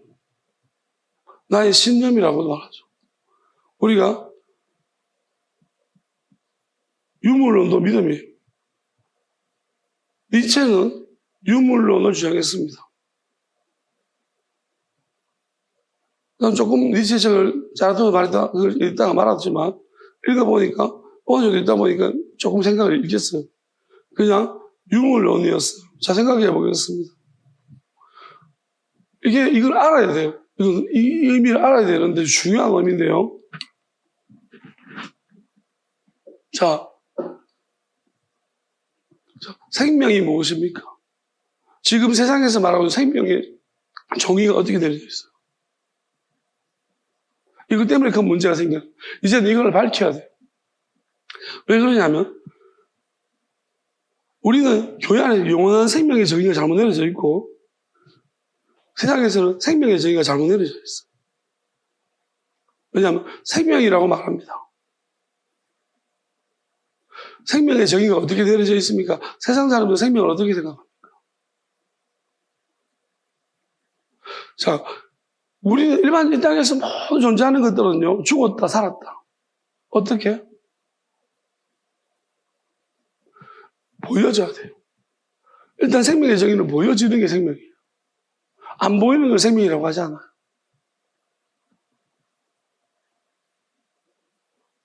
근데 안 보이는 것들 중에 우리 눈에 안 보이는 거, 육안으로 안 보이는 것 중에 살아있는 것도 되게 많아요. 그럼에도 그들은 살아있으면 어쨌든 확인이 되면 생명이라고 증거가 있으면 생명이라고 말하지만 증명이 안 되면 생명이라고 말하잖아요. 자, 생각, 이 정의가 맞나요? 이 정의를 따르면 유물론이에요. 그래서 세상은 유물론적인, 니체는 결국 유물론적인, 왜? 물질이 먼저냐, 정신이 먼저냐는 문제예요. 여러분, 정신을 생명이라고 말해요? 혼? 여러분, 귀신도 생명이에요? 귀신이 생명입니까? 아닙니까? 세상 사람들은 귀신을 생명이라고 이야기 안 해요. 우리는 생명을 지키고 보호하다고 말하는데 우리가 말하는 정의되는 생명은 살아있는 거, 눈에 보고 증명되는 거예요. 그게 생명의 정의예요. 그래서 철저하게 유물론적이에요. 자,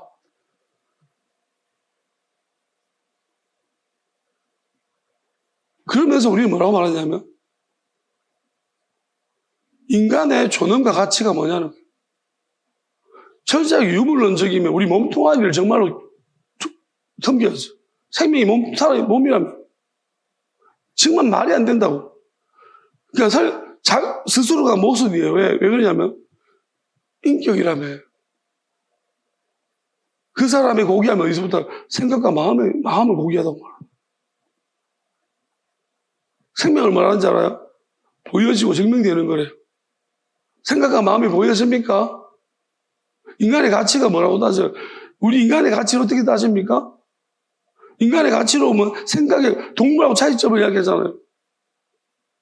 인간의 가치로 오면 생각과 마음이라고 말해요.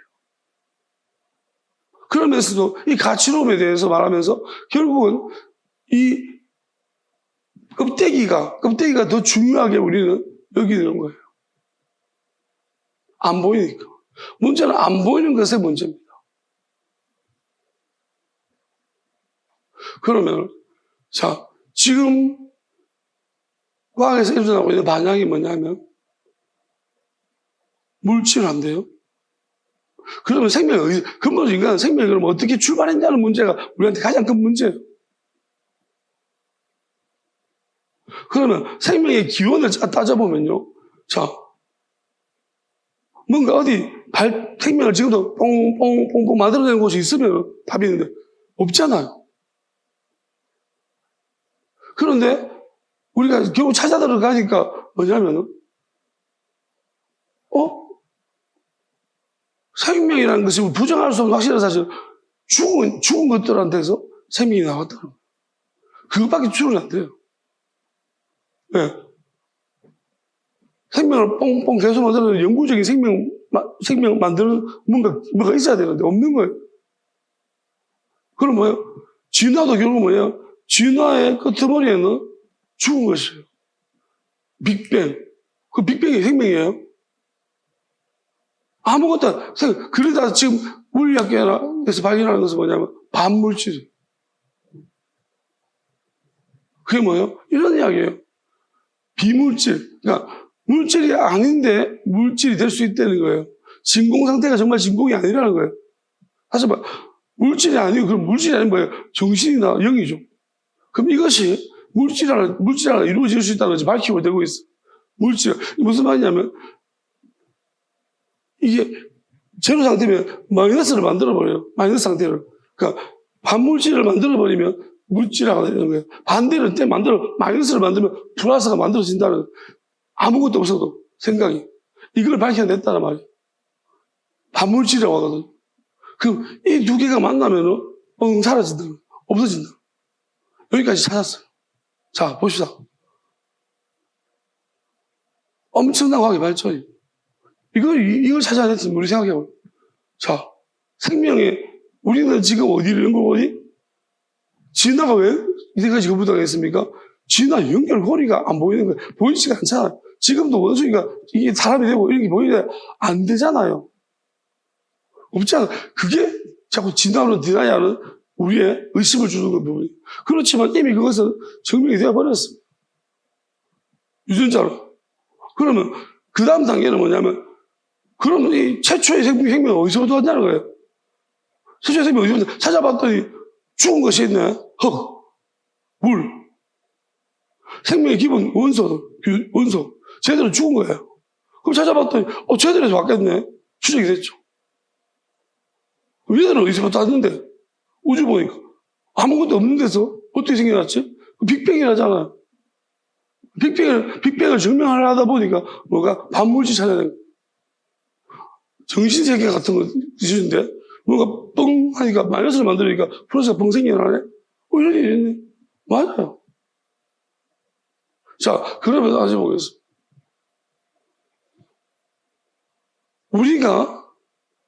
근본적으로 우리가 알아야 되는 것이 이것입니다. 지금 생명의 규정이에요. 생명이 뭐냐? 첫 번째는 살아있는 것과 죽은 것 사이에서 이제 건널 수 없는 강이 하나 있겠죠. 여기서 큰 변화가 일어난 거예요. 그러니까 아무것도 없는 죽은 상태에 있는 것들이 갑자기 스스로 움직이는 살아있는 존재가 되어버려요. 이게 생명이에요. 생명의 변화예요. 이게 한 단계고, 두 번째는 무에서 보이는 것이, 보이지 않는 것이 보이는 것으로의 변화예요. 이 두 가지 단계가 중요한 단계예요. 그 다음에 짐승에서 사람이 된 거, 이게 중요한 단계예요. 그리고 사람에서 하나님의 아들로 되는 거, 영원한 생명체로 바뀌어지는 중요한 단계예요. 그리고 영원한 생명을 얻은 사람에서, 그렇지 죽어야 되는 사람에서 살아서 영원히 죽지 않는 상태로 가는 거, 이게 중요한 고리라는 거예요. 이 고리들을 다 풀어야 돼요. 여기에 우리의 믿음이 필요합니다.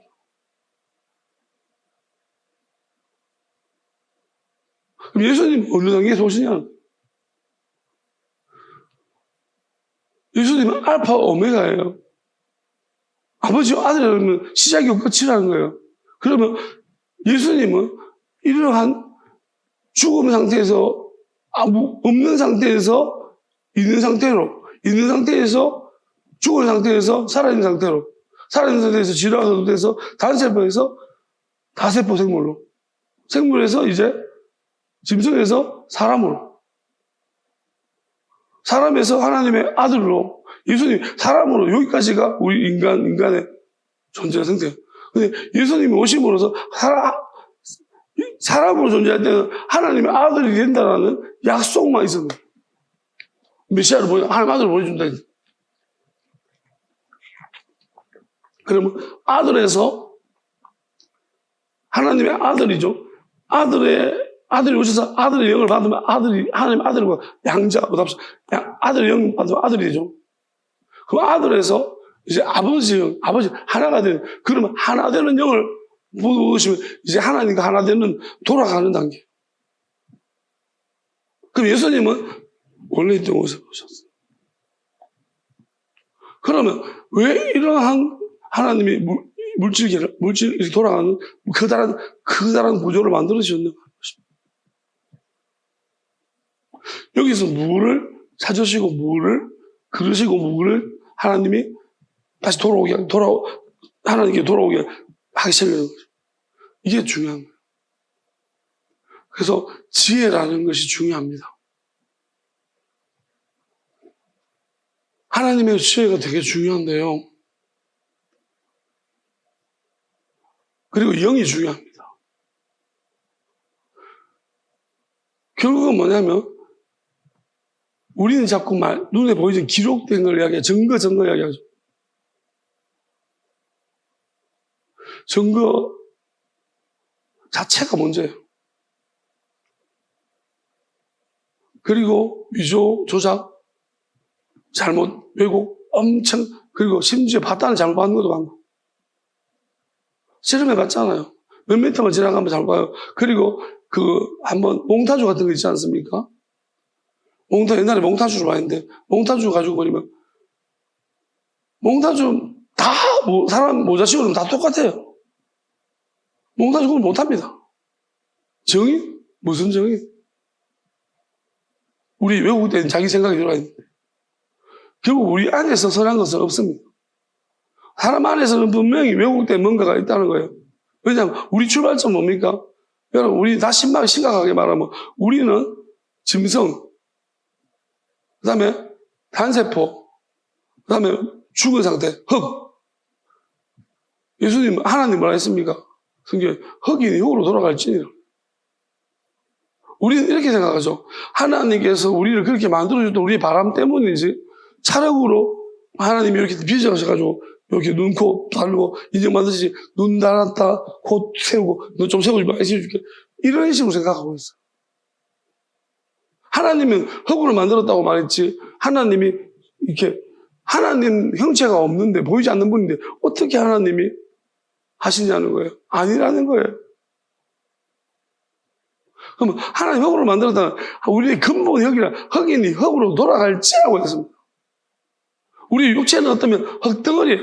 그러면 우리 육은 죽은 상태였다는 거예요. 그럼 우리가 존재되게 하신 것은 뭐예요? 하나님이 생기를 불어넣어서 그때부터 살아있는 영이라고 했어요. 생명이 됐다고 했습니다. 사람이 그때부터 안쓰럽고 사람이라고 불렀어요. 여러분, 우리는 하나님 생기를 붓는 그 순간부터 사람이 된 거예요. 영을 불어넣어 주신 거죠. 근데 그 영이라는 것이 무엇입니까? 성령입니다. 이 땅을 살아갈 수 있는 영입니다. 살아있는 영입니다. 그럼 하나님의 영 안에는 많은 것들이 들어있을 것입니다. 지혜도 들어있을 것이고. 근데 그 영 안에는, 하나님의 영 안에는 어쩌면은 하나님으로부터 왔기 때문에 그 영은 하나님과 교통할 수 있는 어떤 통로는 분명히 하나님과 연결할 수 있는 뭔가 통로가 있다는 영입니다. 그러니까 아브라함 같은 경우는 모든 사람에게 다 그래서 연결이 되는 통로가 있습니다. 그런데 이 전파라고 말하면 그 끊으려고 하는 존재가 있는, 엄청난 존재가 있는, 우리 안에서 우리 밖에 있어. 다른 사람과 하면 서로 못 먹게. 그러니까 내가 못 먹으니 다른 사람 못 먹게 만드는 거예요. 마귀는 아예 이것을 못 받게 돼 있어. 그러니까 자기는 못하니까 못 가지니까 못 가지게 만드는 거예요. 아무도 못 가지. 필사적으로. 자, 저는 이렇게 생각해요. 알란지 모르는지 모르겠지만 하나님이 하시는 일의 방해꾼이 누굴까요? 지옥 가는 사람. 확정된 사람. 미친 듯이 괴로워요. 여러분, 내가 확정이 되지 않으면 싫어도 그냥 적당히 싫어요.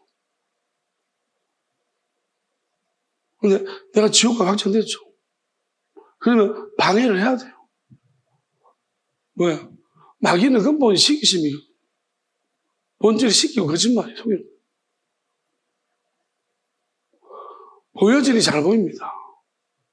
안 보일 때는 잘 안 느꼈는데. 명확하게 드러나, 증거. 마귀는 어떡해요? 마귀는 있잖아요. 한 짓을 안 한다고 보이나고, 안 했다고 모른 척 생각. 그 특징이 있다. 그리고 정말로 중요한데, 그러니까 정말로 이것은 결정적인 순간에 마귀가 고춧가루를 팍 뿌리고. 왜요? 알아요, 마귀는 심각한 시간인지. 자기가 드러나야 될 시간이거든. 미쳐버리는 거예요. 근데 마귀는 어떻게 속이냐면은, 저 인간이 좀 잘못됐고, 이제 큰일 났다. 막아라, 네가. 이렇게 시켜요.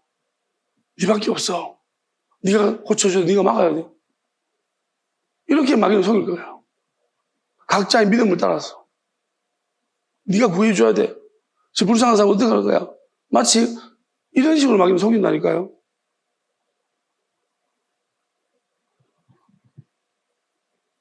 아니, 하나님은 생명을 주러 왔습니다. 믿는 것도 못하는 것들이 막는 것부터 한다니까요. 막고 공격하고. 예수님 뭐부터 생명을 주러 왔다고 했습니다. 심판하러부터 오지 않았어요. 이 미친 것들은 심판하러 심판만 거예요. 막고 공격, 성령을 회방하지 말라고. 예수님이 인자를 거역한다고 했죠. 오늘 거역 부인이에요. 내가 개인적으로 거부하는 것은 용서받을 수 있다고 했어요. 인자를 거부하는 거. 하나님을 거부하는 것은 네가 거부하는 건데, 근데 회방하는 따라요. 사하심 받지 못한. 네가 뭔데 회방하냐는 거야. 회방이 뭐예요? 이거는 생명을 내가 구원하는 게 아니에요. 왜 해방해요? 내가 못 받는 거니 누구도 못 받아야죠. 자기는 그렇게 생각 안 해요. 자기는 다른 진리가 있어서 회방해야 된다고. 미친 거예요, 완전. 확정돼 버리면요, 지가 무슨 의의 정의의 사도인 줄 알아요. 앞가림도 못 하는데.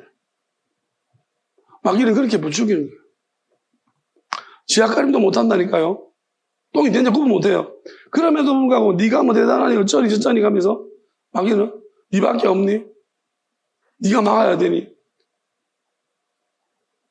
네 앞가림도 못 하는데 뭘 막아, 마귀는? 하나님의 성령을 해방했죠. 자, 진리형 성령이면 더 심각한 게 뭐냐면 아버지 형입니다. 아버지 아들이 하나 돼서 오십니다. 이거를 건드려요? 이걸 해방합니까? 이걸 막아요? 어디까지 밝히는 건데 이게?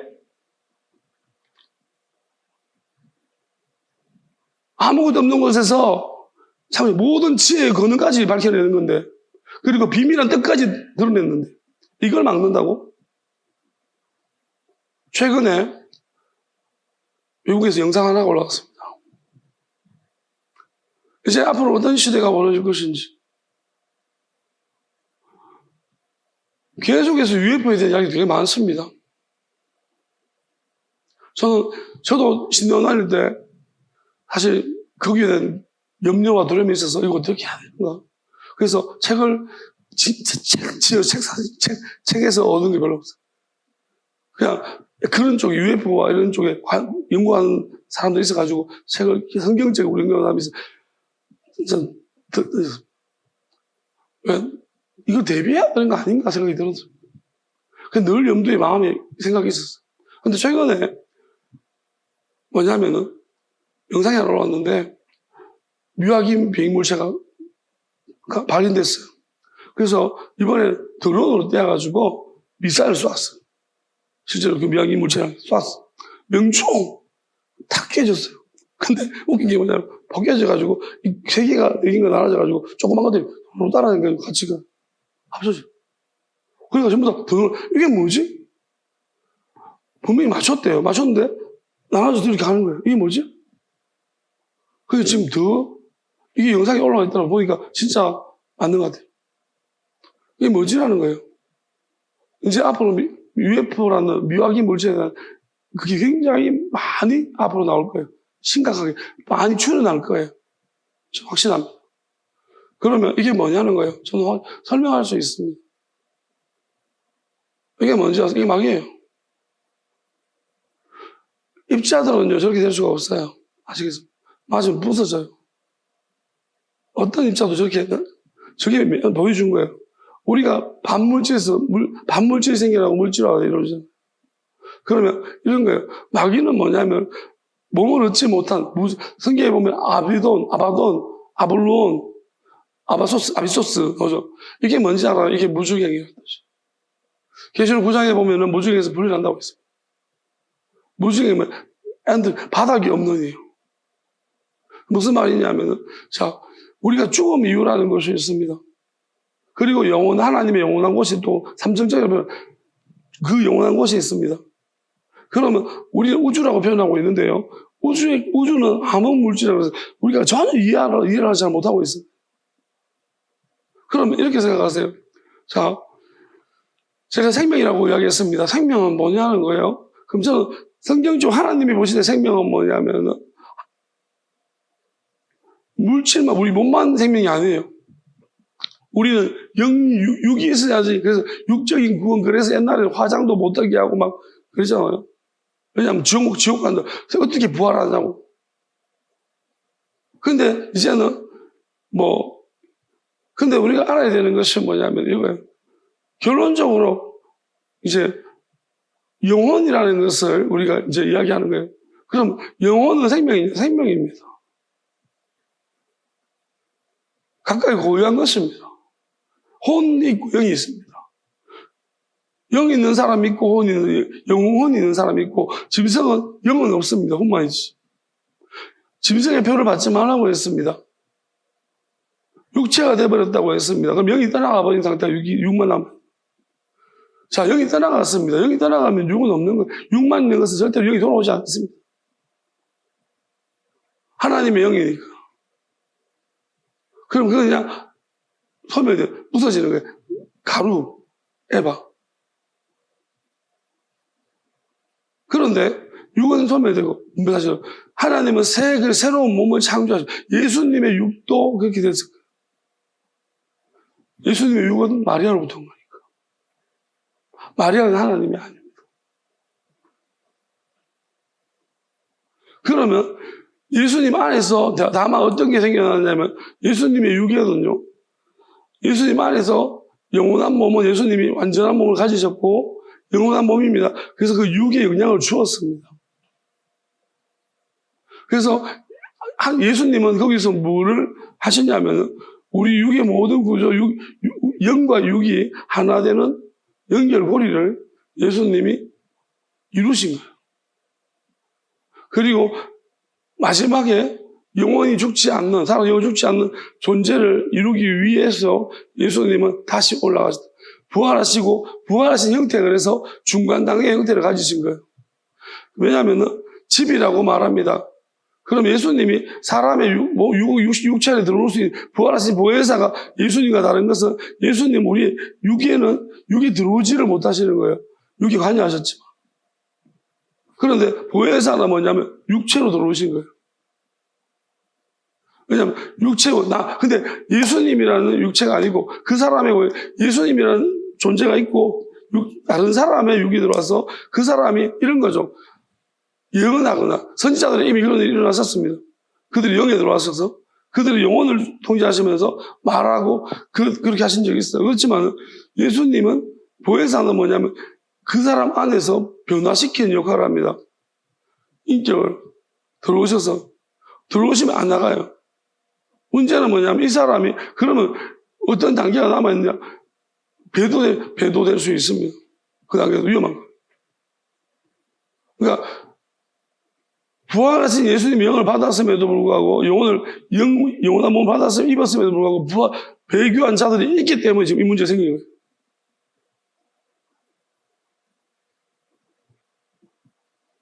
그럼 이런 일들이 일어났다는 것은 어떤 의미를 가지고 있느냐? 그럼 다시 마지막에 예수님 다시 오시기 약속하신 것은 이 잔을 옮겨달라고 했습니다. 왜냐하면 지금 분명히 배도한 자가 일어난다는 거예요. 예수님 알고 있었습니다. 그래서 이 육체를 주지 말라고. 그 보혜사 영이 오셔서 들어가지 말아야 되는데 들어가 버려. 누군가가 분명히 악한 짓. 문제는 뭐냐면 이겁니다. 이거를 회복해야 돼. 이걸 완전히 바꿔놔야 돼. 그러면 절대 속이지 못하는 것은 아들의 영과 아버지의 영. 구원과 심판이 동시에 오는 거예요. 영원한 생명을 주시기도 하시고 심판하시기도 바로 그 심판이 동시적으로 일어나면 이제 그게 알파 오메가예요. 못 속이는 거예요. 그러려면 모든 걸 다 알아야 돼요. 처음부터 끝까지. 제가 설명했습니다. 결국은 우리가 생명이라고 말하는 생명이라는 것은요, 보이지 않는 것도 생명입니다.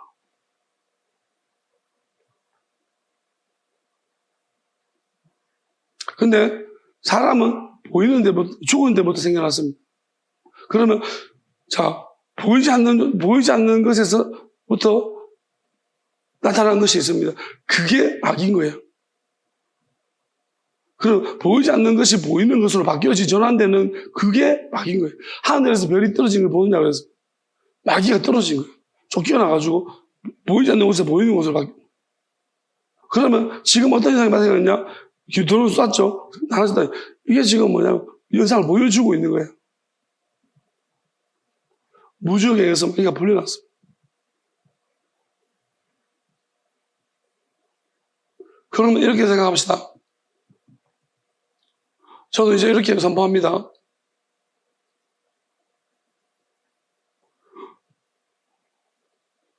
믿건 믿지 않건 간에, 뭘 믿건 간에 분명한 진리가 있습니다.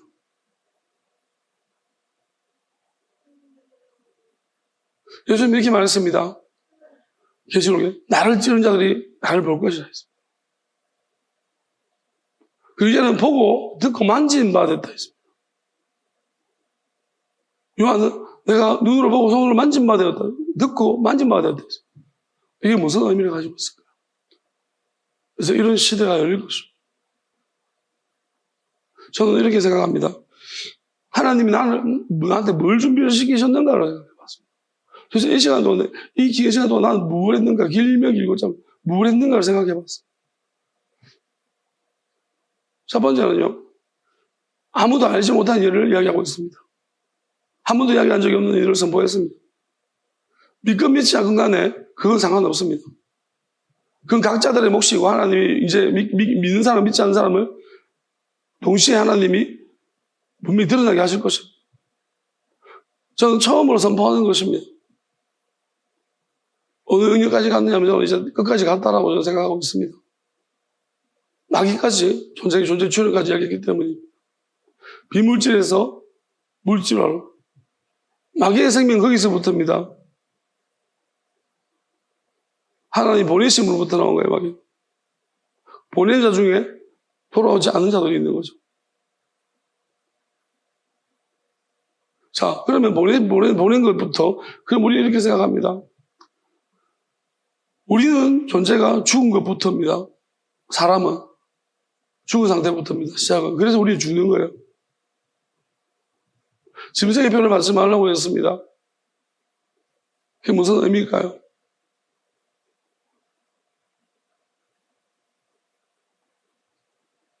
결국 마귀는 몸을 빼앗겠다는 것입니다. 우리들의 몸 육체를 빼앗아도 보이지 않는, 그러니까 보냄을 하던 것들이 우리 몸을 빼앗아 버려가지고, 그래서 결국은 뭐냐면은 마음에 생명이 있습니다. 하나님을 사랑하십시오. 마음을 다해 사랑하는 것을 먼저 했습니다. 따라하겠습니다. 하나님의 아들 예수님을, 그 사이 연결시켜 주시는 성령님을, 다시 오시는 그리스도를, 그리스도 영을, 크고 비밀한 뜻을 알게 하신 그 하나님의 영을 마음을 다해 사랑합니다. 육적인 생명보다 사랑합니다. 뜻을 다해 사랑합니다. 오직 나의 힘은 크고 비밀한 뜻으로부터 나옵니다. 그 뜻으로 정해진, 하나님 이미 결정하신 자들이 있습니다. 변하지 않습니다. 그들에게 그 영을 보내주심으로써 영혼이 하나 되게 하시고, 이 일을, 이미 선포된 일을 시작하실 줄 믿습니다. 이것은 말이나 행동이나 어떤 것으로도 속이거나 드러나지 않습니다. 이것은 영으로만, 영과 영원한 진리로만 드러날 뿐입니다. 그리고 그 비밀한 뜻을 시작하신 자로부터, 그로부터만, 그 한 문으로만 나오고 들어갑니다.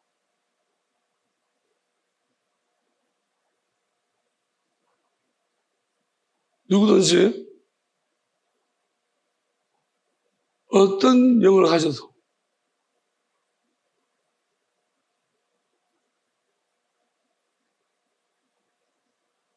그거 비밀한 뜻으로 나지 않은 자는 그 문으로 들어가지 못합니다. 그 길로도 나가지 못합니다. 그 진리의 영이 속이고 배교한 자들 다 베어버릴 것입니다. 그리고 저절로 알게 하시고 깨닫게 하시며 행하게 하시며 모퉁이들이 되셔서 하나 되게 하신 영으로서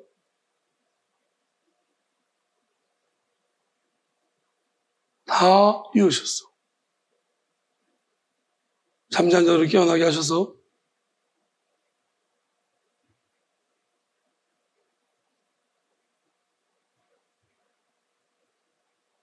하늘로부터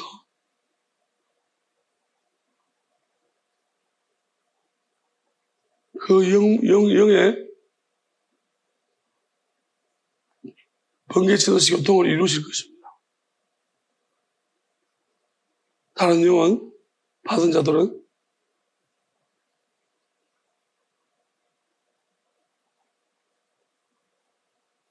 다 깨트려지고 부서지고 나눠질 것입니다. 산산조각 날 것입니다. 그들의 육은 상급을 줄 것입니다. 한 가지만 이야기하겠습니다.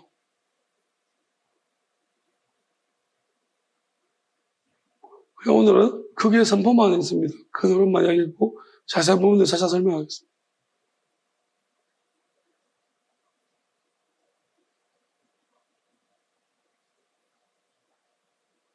목적을 가지고 있으면 하나님에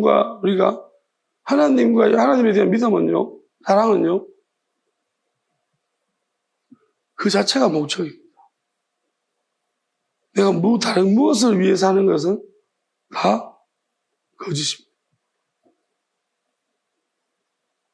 그냥 하나님 믿는 믿음은 하나님을 알기 위함이고, 사랑하는 것은 하나님의 영이 나와 하나 되기 위한 것입니다. 내가 하나님을 믿는데 다른 이유가 있고 다른 게 있다는 것은 아직 영원하신 분을 만나지 못해서 그렇습니다. 아니면